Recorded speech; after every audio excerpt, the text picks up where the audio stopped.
If you go to a doctor, you want an accurate diagnosis. But even if the diagnosis is correct, it is worthless and in fact dangerous if that same doctor prescribes the wrong medication or surgery to fix it.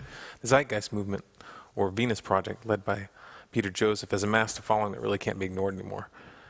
These are people with good intentions, people who really want to save the world, but like that misguided doctor, the solution that they offer would lead to disaster if they ever had the chance to implement it on a large scale.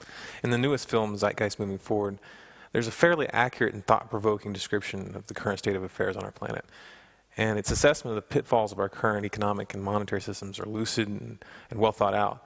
And even the basic idea of an economy based on resources rather than financial instruments and debt is sound. However, the full implementation of the resource-based economy would end very, very badly. The resource-based economy, promoted by Zeitgeist, proposes setting up a global production management system, a global demand distribution tracking system, and a global resource management system, all controlled by computers.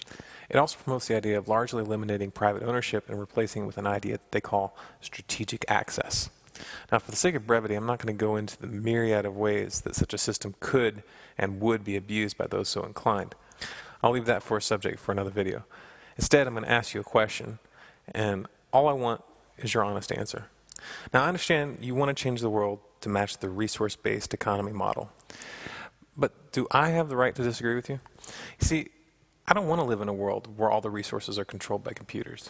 I don't want to live in a world where all cities are planned in advance and they're all circular. And I don't want to live in a world of enforced equality. So in your perfect world, in your perfect resource-based economy, what would you do with people like me? What are you going to do with people who don't want to go along with your vision, who don't want to live in a resource-based economy? What are you going to do with the people who own businesses and don't want to give them up, and who don't want to switch to a voluntary product exchange system? I don't want to work for people I don't know for free, and I'm not the only one.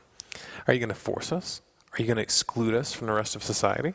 For those who don't want to give up their property, will you just take it? I'm not ignorant to what you have to offer. I just don't want it. And I'll never want it. And if you want me, or millions of other people like me, to comply, then you're going to have to do it by physical force. Now, if you're part of this movement, and you're serious, and you haven't taken this into consideration, that's a recipe for disaster. Because unless your movement is very well armed, and willing to do away with millions of people, then you will completely and utterly fail.